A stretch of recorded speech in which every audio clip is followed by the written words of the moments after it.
The radio was already screaming before anyone even touched it. It was just this sharp burst of static that felt like it had teeth. The sound cut right through the trees and just hung there. The handset was still clipped to the dash, engine off, battery nearly dead. No one had called in for hours. But something kept trying. Buried under all that noise, it whispered, "Don't turn around." The truck door was just standing open, drifting a little on its hinges. Beyond it, the tree line leaned in way too close. Branches were sagging under wet snow that hadn't even been there an hour earlier. The ground had changed, and the map on the seed didn't match anything outside anymore. Somewhere behind the truck, something took a step, and it didn't sound like a normal footstep at all. If you've been out here long enough, you learn to trust certain things and ignore others. You trust your map until you can't. But the one thing you never do is follow a voice that doesn't belong to a person you can see. This all happened in the Bitterroot National Forest, late October, right before the first real freeze. Back then, I was still active duty on the search and rescue rotation. Mostly routine work, lost hikers, overdue hunters, nothing we hadn't handled before. The call came in just after dusk for a solo backpacker overdue by 2 days. His name was Daniel Krane, 32 and experienced. He filed the trip plan and left notes. Everything looked clean, and those are the ones that bother you later. I wasn't alone out there. My partner on that shift was Harlan Voss.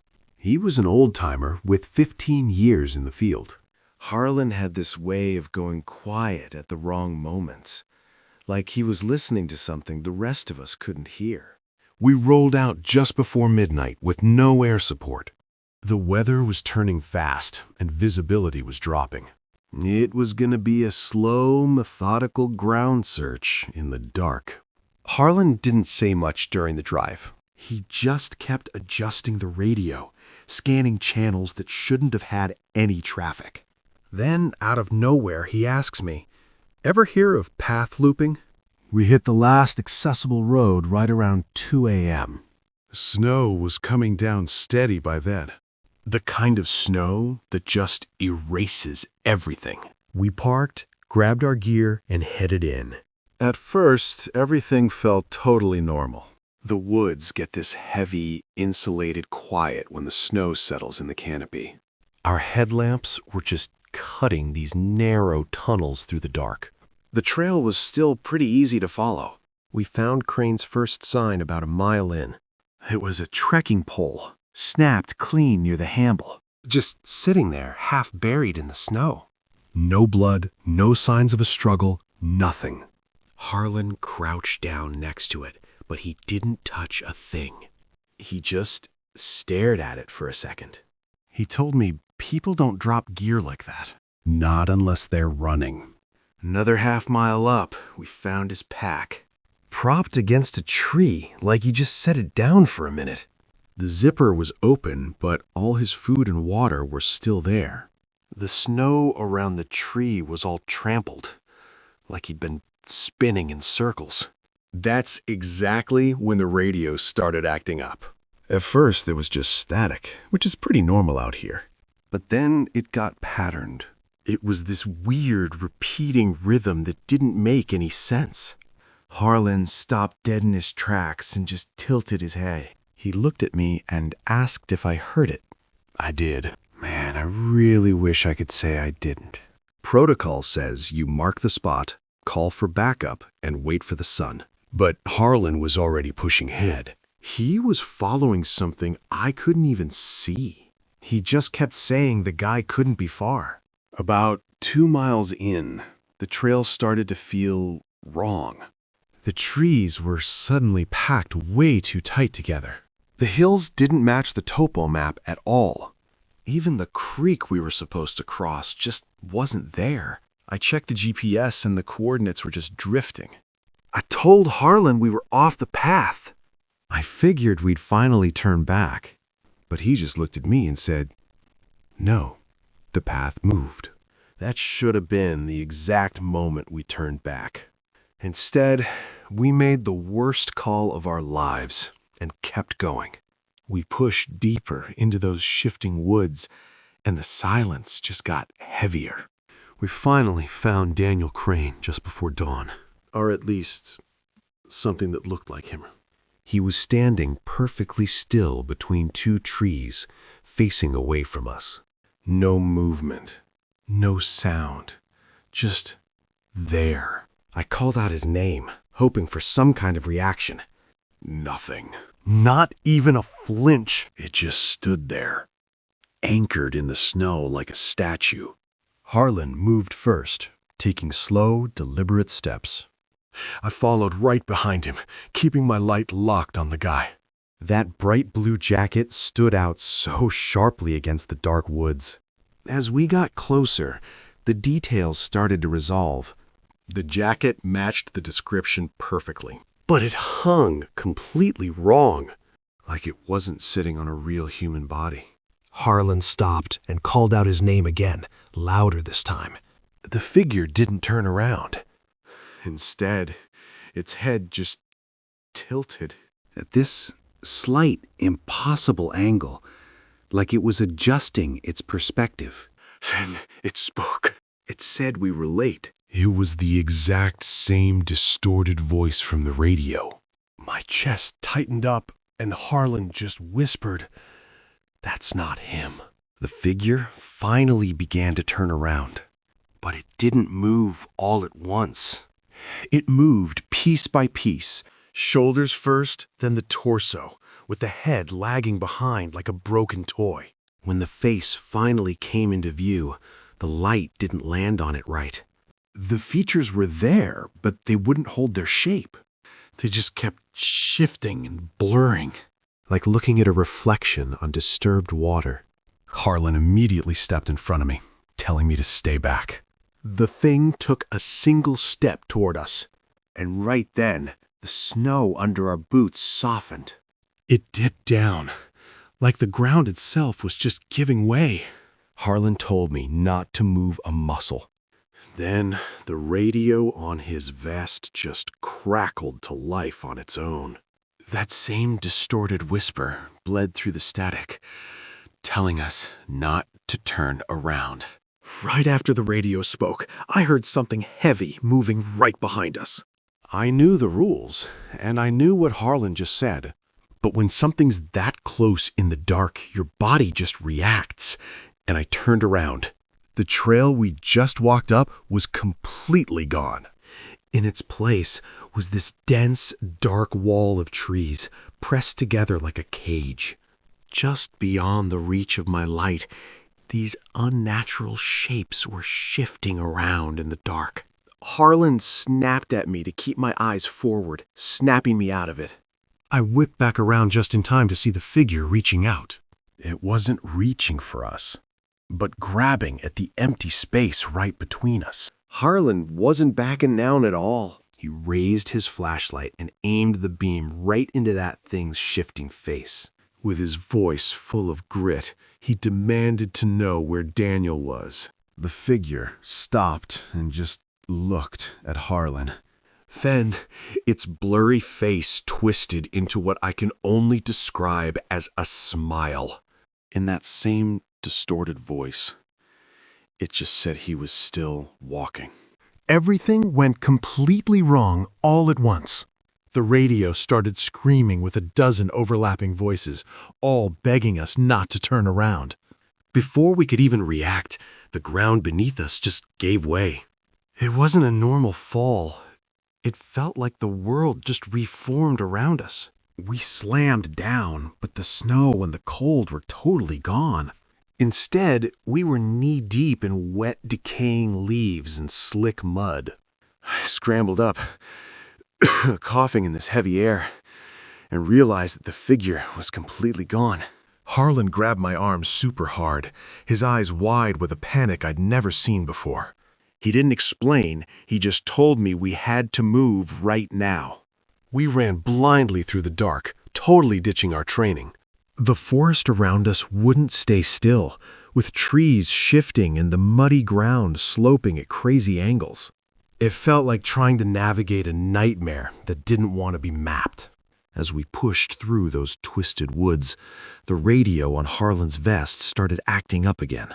It wasn't just static this time. It started throwing out these broken, fragmented sentences, voices overlapping in the dark, telling us we'd already passed him. The voices coming through that speaker sounded exactly like people we knew. I heard our dispatch, other rangers from our rotation. I even heard Harlan's own voice echoing out of that little plastic box. I completely lost it and screamed at him to turn the damn thing off. Harlan didn't even break his stride as he looked back at me. His face was pale, slick with sweat from the humidity.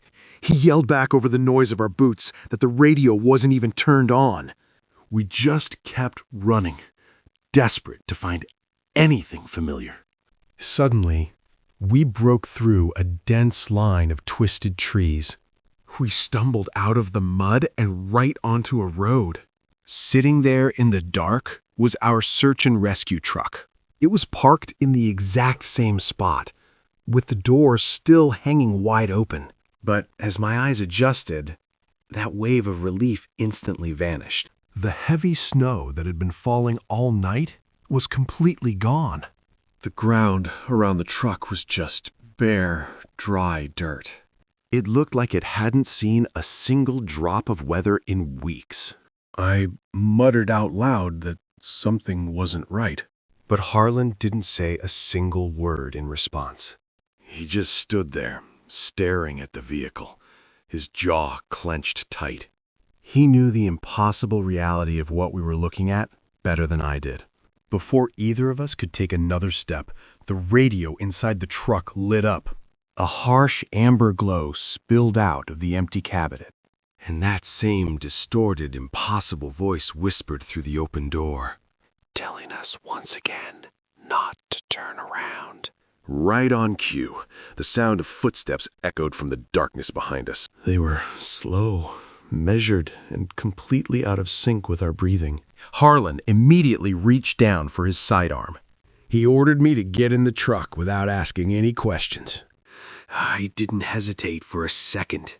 I scrambled up into the passenger seat and slammed the door shut. Harlan moved around the front bumper to the driver's side, but he never once took his eyes off that pitch-black tree line. Sudden stillness. As soon as Harlan grabbed the door handle, the footsteps abruptly stopped. It left this suffocating, heavy silence in here. Then, a voice spoke from right behind the cab of the Tropic. It said, "You left me." But the terrifying part was, it was Harlan's exact voice. I sat frozen in the passenger seat, just staring at him. I told him to drive, to just put it in gear and get us out of there. But he didn't even flinch.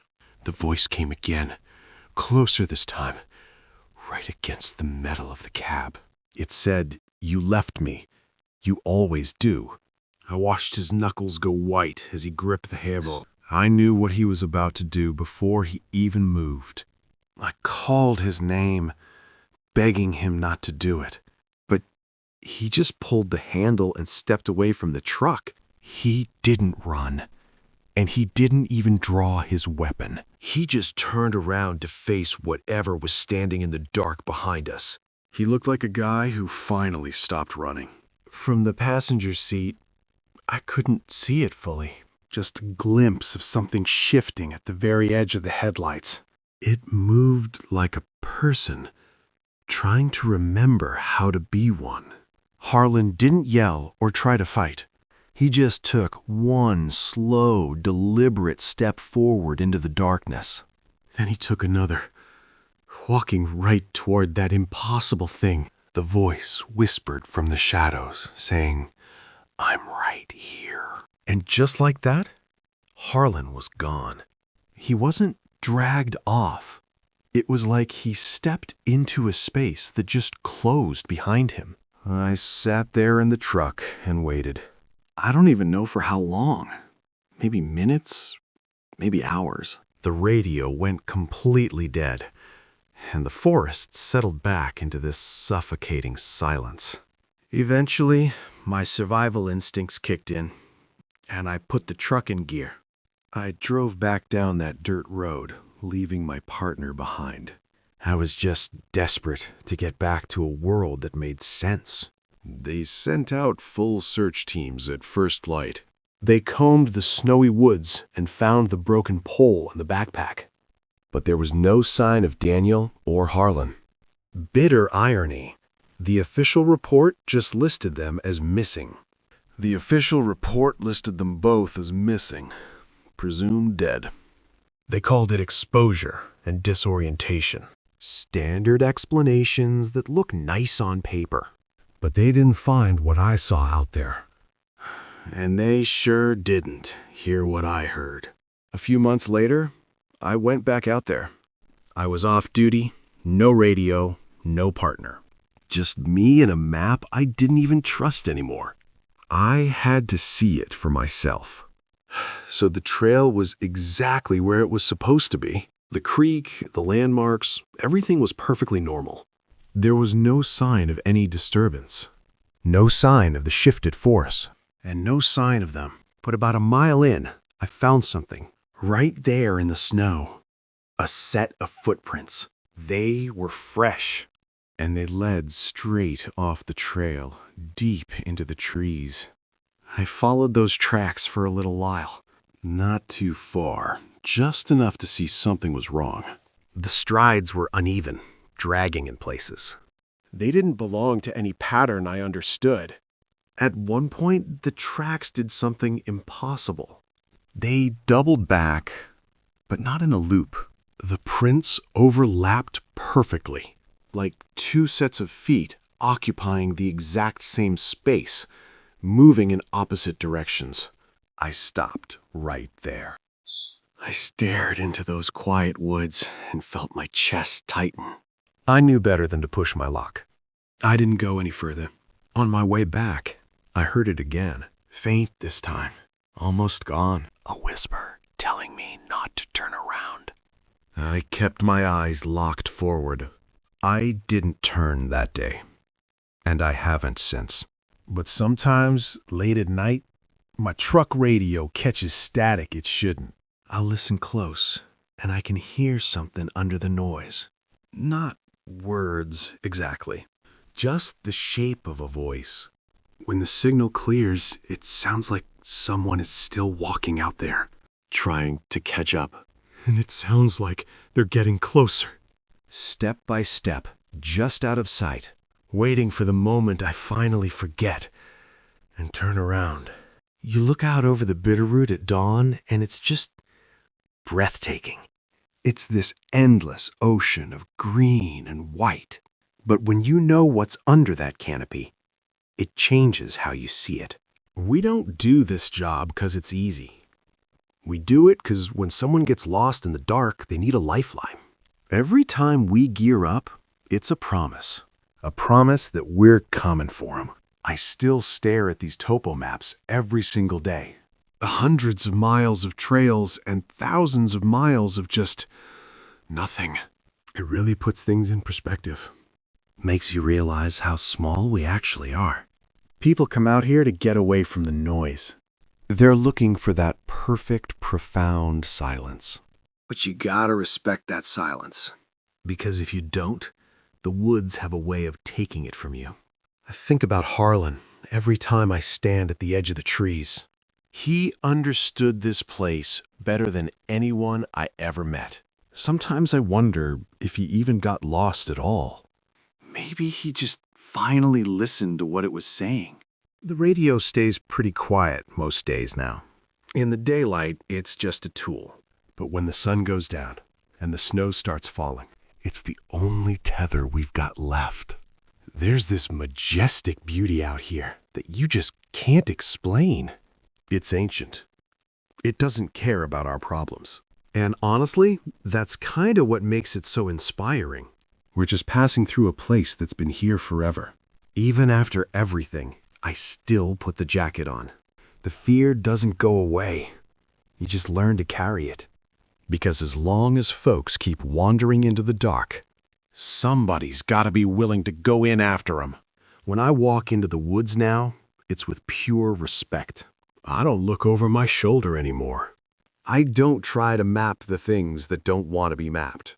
I just keep moving forward, one step at a time. The Bitterroot keeps its secrets buried deep. It's a place of breathtaking wonder and quiet danger. And somewhere out there, the mystery just keeps going, untouched and eternal. I went back out there once, a few months later. I was off duty. No radio, no partner to watch my back.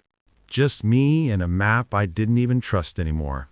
The trail was right there again, exactly like it was supposed to be. The creek, the landmarks, everything was perfectly in its place. There was no sign of a struggle and no sign of them. But about a mile in, I stopped dead in my tracks. I found a set of footprints in the smell. They were fresh, and they led straight off the main trail, deep into the trees. I followed them for a little while. Not too far, just enough to see where they were headed. But the stride was all wrong, like they didn't belong to any human pattern I understood. At one point, the tracks just doubled back on themselves. It wasn't a loop. It was like two sets of prints occupying the exact same space, moving in completely opposite directions at the same time. I stopped right there. I felt this cold knot in my stomach, and I knew I couldn't go any further. I wasn't about to make the same mistake Harlan did. On my way back to the truck, I heard it again. It was faint, almost swallowed by the wind. Just a whisper, saying, "Don't turn around." And I didn't. Not that day, and not any day since.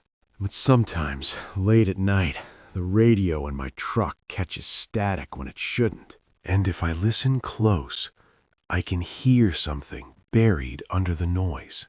Not words exactly, just the shape of a voice. Every now and then, the signal clears just enough to make it out.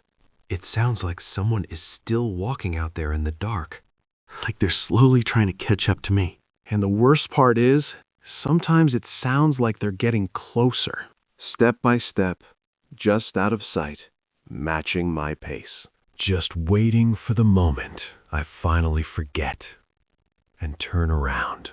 You'd think you leave the woods behind when you clock out, but you don't.